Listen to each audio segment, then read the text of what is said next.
first of all, I want to start off by saying I'm such a huge fan of both Abbott Elementary and Harley Quinn. Harley Quinn, I didn't start watching until this year, and I binged all three seasons. Right. Like it was nobody's business. I just thought it was incredible television, and I'm so happy to sit down with you guys and just get into the roots of both Abbott and Harley Quinn. Um, Thank you. No, thanks for watching it. Yeah, I would love to know, I did a little bit of research and I read somewhere that you've both have been working together for about 20 years now. And I would love to know what's important to the both of you when you're setting the tone for your writer's room and establishing that trust. Um, I think for us in terms of writer's room, we want like really funny people with sort of that come from sort of all different points of view. But that ultimately sort of see the show in terms of the execution of it in the same way, like that they understand the tone of the show, and that we're all pushing the same boulder up the hill. I think as showrunners,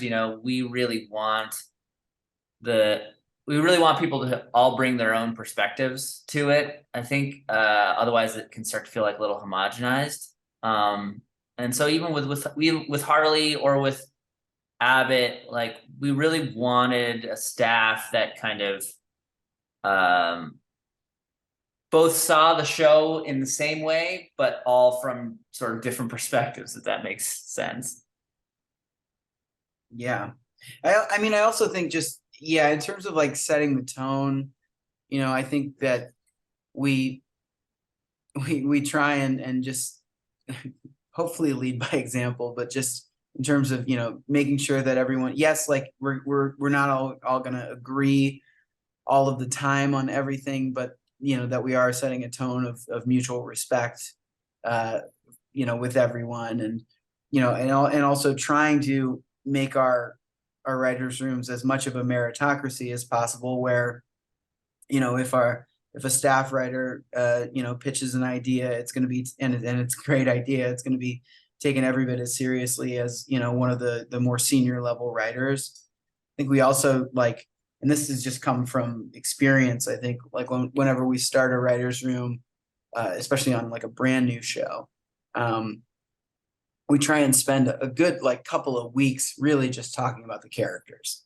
not worrying about breaking stories yet, because we've been on the other side of the spectrum with that, and it just kind of leads to a lot of confusion and a lot of thrown out story areas and outlines and that sort of thing. But I think really starting with maybe with Surviving Jack, which we ran in like 2013, that was like the first show that we ran, but really with Harley, I think we put in the work early on, talking about every single character and their personal arc over the season and how they really bounce off of each other. And if you put in that work, I think it ends up saving you a lot of time on the back end trying to break stories. So those are a couple of things that I think we kind of make it a point to talk about early on in writers' rooms. Yeah, and going off that, I'd love to dive into Harley Quinn and what that development process is like when you're dealing with existing IP versus, your original content show, Abbott. What are some key differences that you really think make or break? Well, I think with Harley, it was existing IP, but we were sort of given a unique opportunity within that existing IP. So like because Harley was an animated show and kind of lived in its own world, they came to us and they were like, we just want it to be funny. Like we just want to do a funny show. Here are the sort of keys to the castle, because we were dealing with villains, so there weren't quite as many rules on the DC side. And so for us, it was like, even though it was existing IP, we kind of got to create our own world within it. Like in our show, in Harley Quinn, in the movies, Bane is a supervillain who is played by Tom Hardy and is a foe for Batman, very formidable. And in the comics, he's the same. And in our show, he's like a really nebbish kind of loser who no one respects, and he takes a lot of slights. and he's got, you know, sort of a lot of like neuroses. And so we were able to kind of take liberties, even though it was a show that was based on IP. And then for Abbott, I think that was really, you know, that was Quinta Brunson's sort of idea that she brought to us. And so in a way, I feel like we were kind of more dead set on executing her vision for the show. And wanting to make sure that what was in her head came out on screen and in the way that she wanted it to.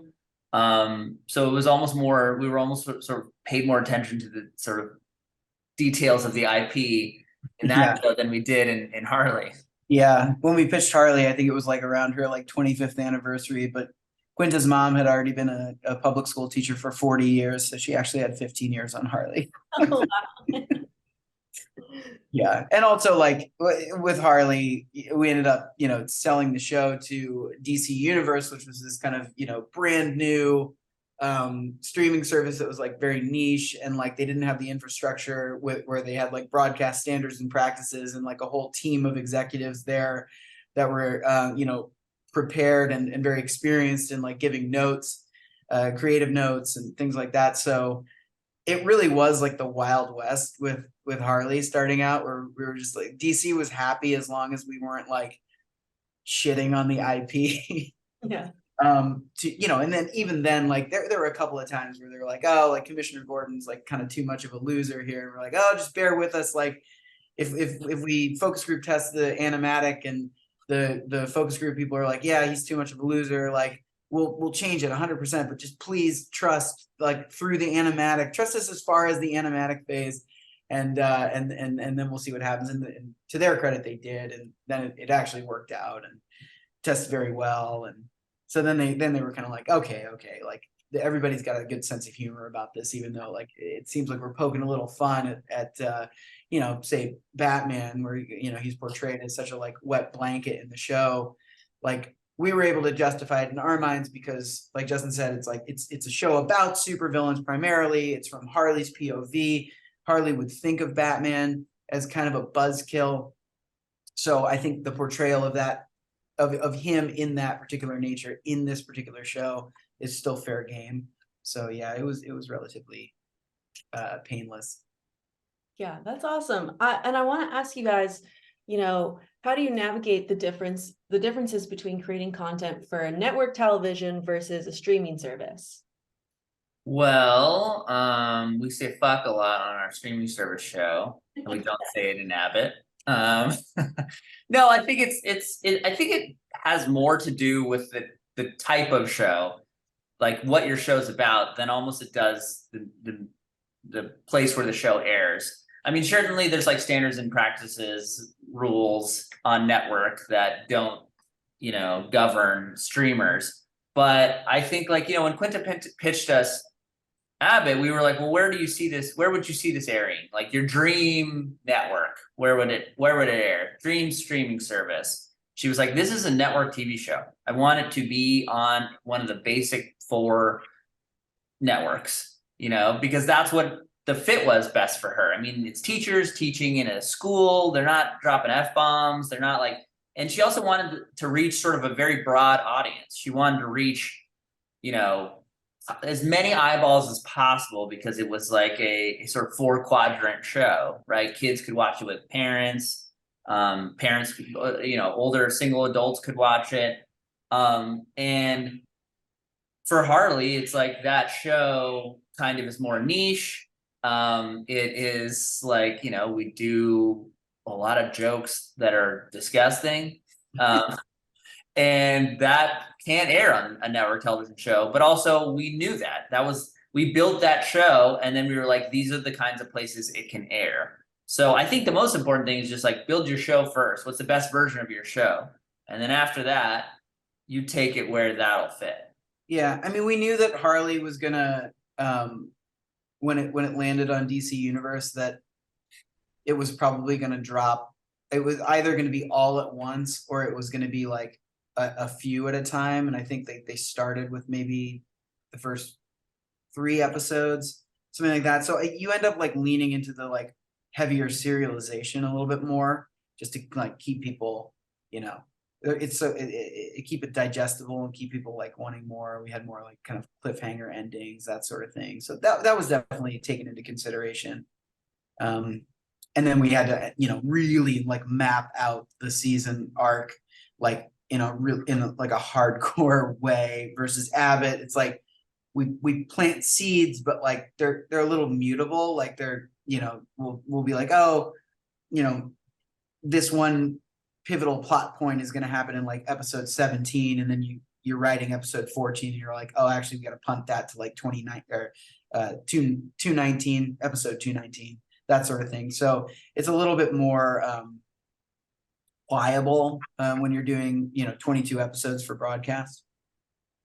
Yeah, I would love for you guys to talk about how you think what sets Abbott Elementary and Harley Quinn apart in their respective genres that they live in. Well, I think for Harley, I don't know that there had been a show like Harley yet.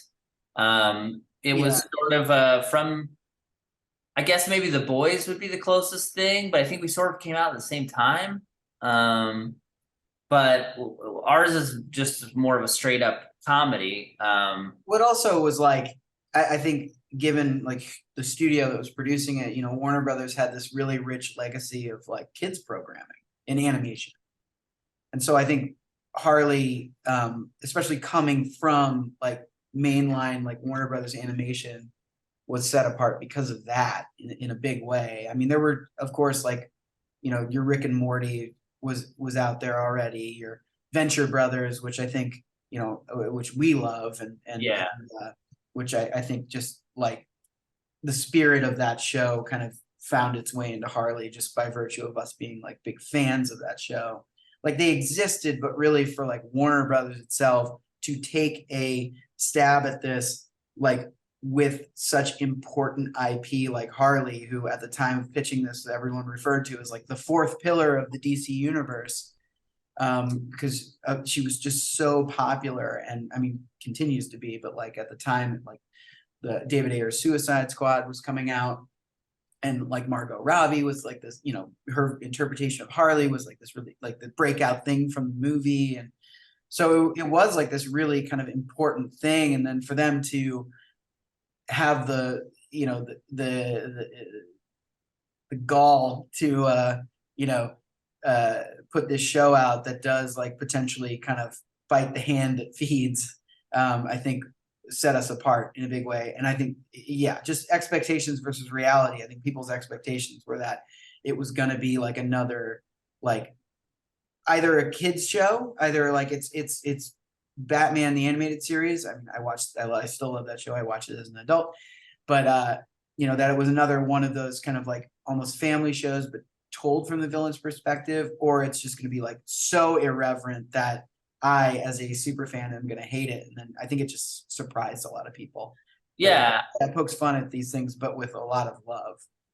I think that was the thing, is like there's lots of irreverent adult comedies, but I think with it coming from this sort of IP, and I think at the time DC really had this sort of like people thought DC took itself very, very seriously. And so I think it was a bit of a surprise to have our show come out, which sort of takes the piss out of that a bit. And I think that was really fun to do with Harley, and I think something that was a little unexpected.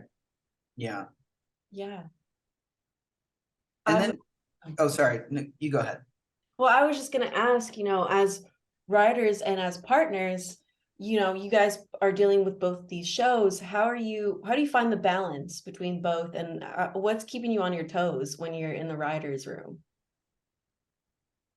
Well, there's two of us, so that helps a lot. Balance can be achieved much more easily with two people. I mean, I think like Justin and my, the way that we work has evolved over years. When we started out, we kind of foolishly tried to do everything together, and it was just kind of untenable. And it's like, well, then we had two shows on the air. But even before that, it was like, well, there are certain, facets of this experience that like I gravitate toward more than Justin does, and vice versa. And so we do, I think, complement each other really well. And like, You know, I love all aspects of like production, post-production, love being on set. You know, love just pitching jokes on the fly on set, that kind of thing. And so like once we get into production, like once pre-production is over and we're actually rolling on episodes, I spend a lot of time on set of Abbott, or like with Harley, like I'll run post essentially. And Justin focuses almost exclusively on like the writing aspects. That's not to say that, you know, he doesn't look at cuts, give notes and that sort of thing, but there's a little less sense of urgency for him to weigh in on that stuff if he can't, you know, tend to it. And, you know, we've seen a lot of showrunners like burn out because they are trying to be everywhere all at once. And it's virtually impossible. I don't know how singular showrunners really do it. I mean, I think they just rely heavily on like their number twos or that sort of thing. And you know, we still do that as well, but we have much more sane lives than I think a lot of showrunners out there. And I think it ends up, you know, translating. I mean, we've learned over the years that like you do not have to like have your writer's room stay until midnight every night to make a quality television show. They can go leave at a normal, reasonable hour. We don't even have to be there for dinner, and then they can go have dinner with their friends or their family, or, you know, like live their lives and then experience life. And then lo and behold, like a lot of those life experiences get put back into the show. So yeah, that's how we stay sane, I think. Yeah, that's awesome. I would, you know, I'm just like sitting here listening to you guys, and I'm just so curious. You know, you've been in the game for so long, and you've kind of seen how TV has changed, and now it's streaming being dominating the industry. Where do you see television headed in the future? Man, I think I have no idea. And I think anyone who says they know would just be like a guess. I mean, it was funny, I was just talking to somebody about how in 2007 and 8, when the writer strike happened, it was over jurisdiction over internet, right? Things that are made on the internet. And we won jurisdiction over those things. But then there was people were like, so what? You have no fucking shows on the internet. Like, what was the point of that battle? And then now over 50% of our guild works on things that are on the internet streaming, you know? And so I think, you know, those writers back in 2007, the leaders of the guild had the foresight to realize this is where the business was going. But I've talked to some of them since, and they were like, I don't think any of us foresaw what we're seeing now. Right. So I don't know. I mean, I feel like on our side as writers, the best we can do is sort of just like the work, which is like try to come up with, you know, engaging stories and ideas that we feel like make a real connection with audiences and are things that we, you know, believe in. I think on some level that'll always be needed, that'll always be there. Now, where those things are going to air or how they're going to air, it's really tough to say. The business model changes all the time. You can see it, we're watching it change right now in real time with these companies, you know, contracting and expanding.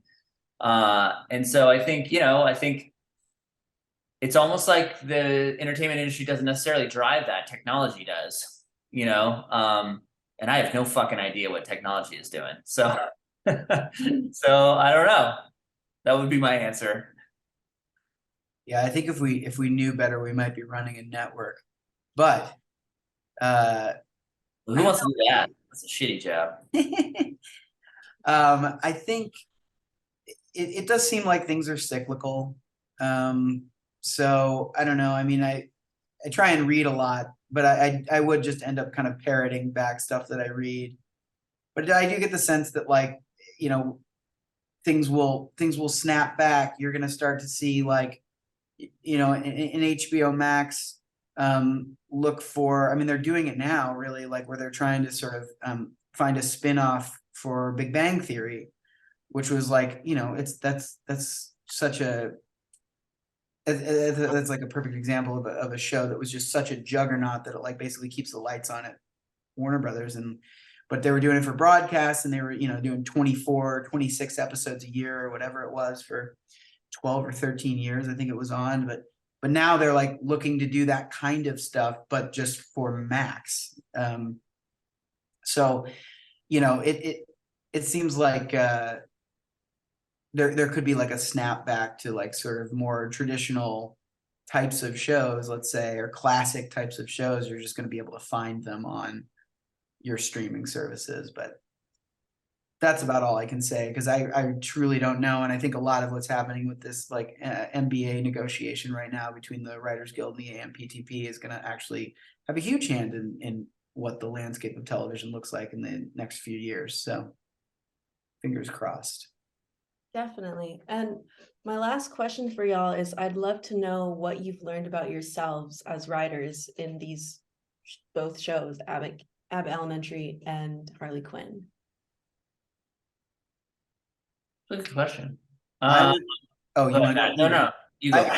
I mostly I've just what I've learned is just that my imposter syndrome is maybe not as bad as it needs to be. or rather, my imposter syndrome, I've been suffering too long from imposter syndrome, and maybe it's all okay, and maybe I am enough. Because when I started out, man, I was like, oh, I picked the wrong business. I don't know what I'm doing.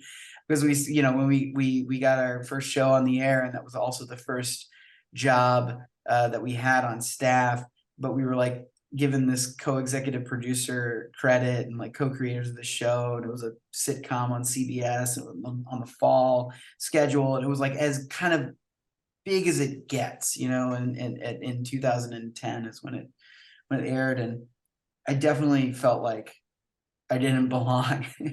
and I've just, you know, weathered that storm, and so yeah, that's kind of that's the thing I've learned, that like it's gonna be okay. I think for me, my sort of takeaway from it is that there's a lot of different ways to tell a story, and that there's no sort of this is the right way to do it. You know, there's only the way that like works best for you and the show.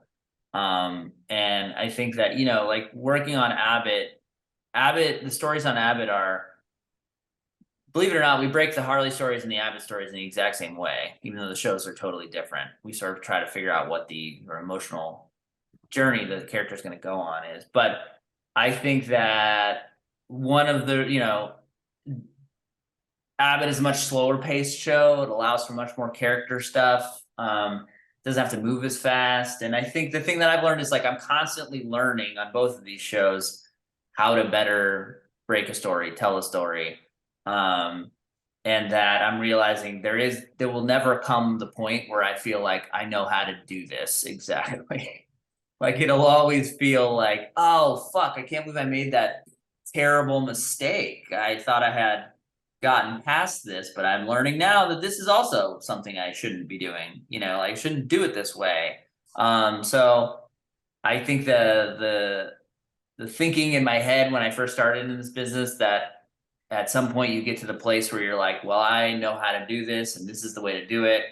I think that's just never comes. And I think that's actually kind of nice, because it makes it feel like you're constantly able to evolve and push yourself and get better. Whereas there is no like, and now I'm at the top of the mountain. The other thing I'm learning is that like, at least for me, my sort of sense of humor and voice is I'm aging myself out a little bit. I'm 42, and like I can see we're almost every writer in our room is younger than us by a lot, and I can hear myself getting more stale with with each joke I pitch. Yeah. I think it's important to know that, and to be like, you know what, this is the time for the next sort of generation of writers to really get their voices in shows and make sure that those come out. And there's nothing I like, you know, if there's nothing I feel like I need to say that would be more important than that. Yeah. I think the longer that we've done this too, it's like the more we've run shows, the less writing we actually get to do. Like I kind of miss being like in just a room with Justin writing. We got to write a feature this year. Who knows what'll happen with that? But like that was really cool because it felt like old times, felt like 20 years ago. Whereas now we're kind of in this managerial position as well. But it's a double-edged sword, right? Because like, it's great being in that position and being able to give voice to other people and help facilitate that. And yeah, to just kind of bring people together and create a good environment in which people can create. And there's reward in that as well. But I do kind of miss writing drafts. Yeah.